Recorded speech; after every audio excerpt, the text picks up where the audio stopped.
Hi guys, ഇന്നൊരു green peas കറി ഉണ്ടാക്കുന്നത് കണ്ടാലോ. ആവശ്യമായ സാധനങ്ങൾ: ഉരുളക്കിഴങ്ങും തക്കാളി, വെല്ലുള്ളിയും വെളുത്തുള്ളിയും. കഴുകി വൃത്തിയാക്കിയ ഗ്രീൻ പീസിലേക്ക് ആദ്യം ഉരുളക്കിഴങ്ങ് അരിഞ്ഞതും അതിനുശേഷം പച്ചമുളകും വെളുത്തുള്ളിയും വെല്ലുള്ളിയും തക്കാളി ഇട്ട് കൊടുക്കുക.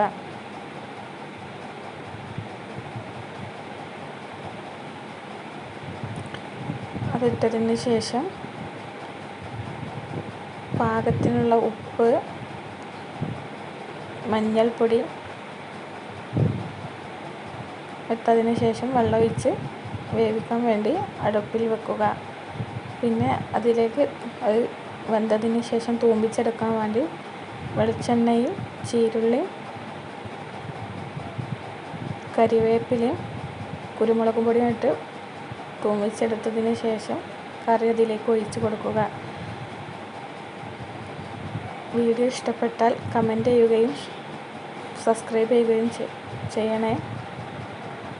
ഏറ്റവും സിമ്പിളായി ഉണ്ടാക്കാൻ പറ്റിയതാണത്.